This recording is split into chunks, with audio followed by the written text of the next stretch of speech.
All right, good afternoon or good evening, everyone. Um, we're going to be talking about wildlife trafficking and poaching of pangolins. My name's Julia. I'm Max.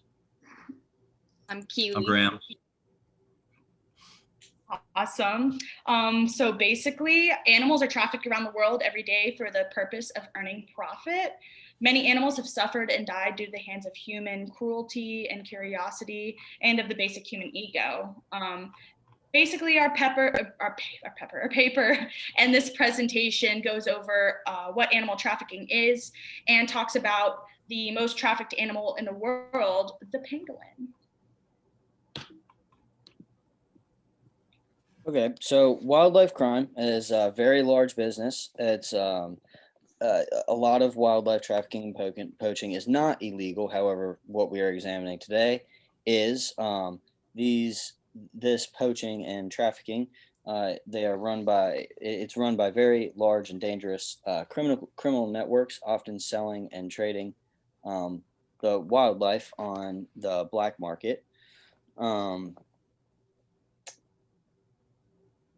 Trafficking and poaching, it has become a serious issue within the world. There's a lot of species that get trafficked because their rarity or for their food, for their meat, or whatever it may be. But it seems to have started negatively impacting the well-being of the species, driving even some species into complete and total extinction. Um, in 2010, it was estimated that um, $23 billion were made on this business. $23 billion in 2010, and those numbers are probably a lot higher today. I have a source for that little factoid, um, and yeah, I think that's all I got. So the most trafficked animal in the world, like I said in the beginning, is the pangolin. They are known for their scales. They're said to bring good luck in different parts of the world, such as China and in Southeast Asia, where they are found. There are 8 different types of species of the pangolin, and they are all endangered. Uh, Besides being found in Southeast Asia, it's found in 51 different countries around the world.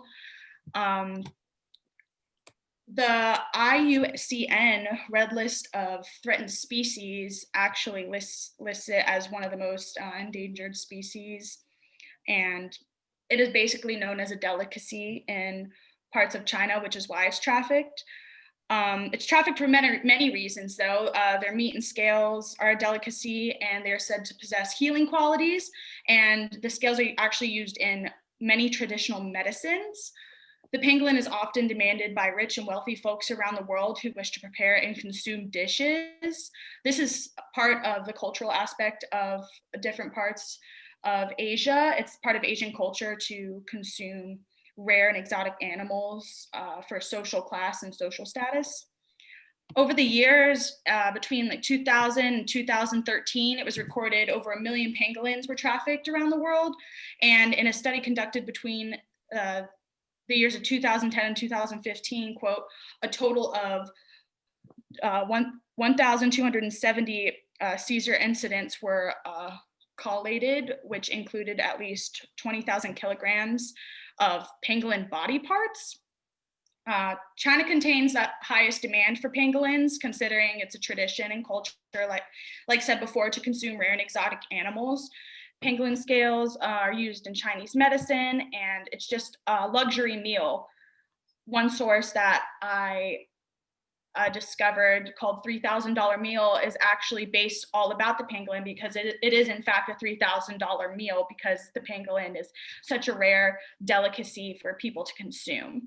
However, even though it is illegal to buy and sell and traffic pangolin, it is rare. It's sad. It's rare that it is ever actually people are ever prosecuted for that crime, just because it's a part of the Chinese culture to consume these. So when restaurants get caught selling pangolin, it's usually just a slap on the wrist, but it never really goes through.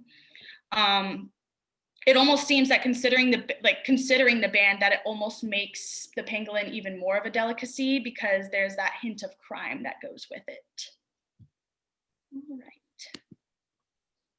So issues with trafficking and poaching, it can lead to species extinction, and that can be at the local or global level. So looking at the pangolin, they're being supplied to illegal trade markets, and they are at high risk of becoming extinct because they're endangered.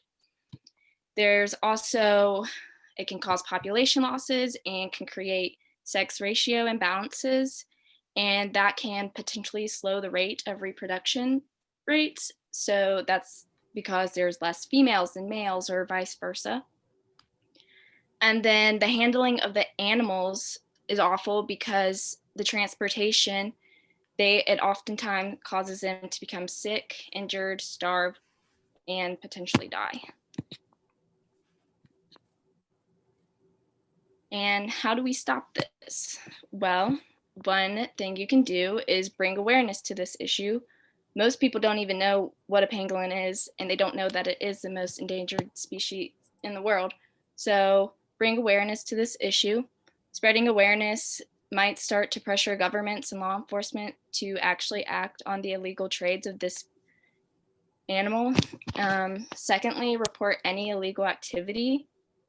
If you see the sale or any consumption of the pangolin at restaurants and or other businesses, contact local authorities or conservation groups, and hopefully they can do something about it. Another thing, obviously, don't consume any pangolin products. Cut out foods, medicines, wines, or any fashion accessories that are made from the pangolin. And if you do that, then there will be no need for the trafficking and killing of these animals. Onto animal tourism with pangolins. Obviously, with tourism, anything can be a reason, and animals is often a reason for it. But with an increase in technology, that's also been an issue for animals. Geotags have made it easier for poachers and traffickers to find animals from Instagram, Twitter, and Facebook, and that puts animals at a greater risk than normal. Not often are you going to see a pangolin in the wild due to the fact that they're typically in burrows, but it is possible. Though in cases of geotags mentioned before, one instance they can help is for a park in Nepal. It's actually a park that has 0 pangolins living there. What they have is actually statues of the Chinese and Indian pangolin. They're currently working on still building up their infrastructure, bringing more awareness and trying to build funds to increase their conservations for pangolins. This kind of tourism has a positive impact because it helps build people's knowledge on what's going on with these animals. And in most instances, pangolins don't live often in captivity anyway. As mentioned prior, pangolins are sought for their hides, meats, and scales. And while that is a type of tourism, it's not very good tourism, and that's what needs to change. Many of the spots in Nepal where pangolins had previously been sighted are no longer, habitable. They've gone extinct essentially, and we need to focus on these types of tourism, such as the zero pangolin park in Nepal. And I think that's about all I got. Awesome. Well, unless anybody else has anything to say, I believe that concludes our presentation. Thank you very much for viewing our presentation and giving us the time to present to you about wildlife trafficking of the pangolin and how it applies to animal tourism.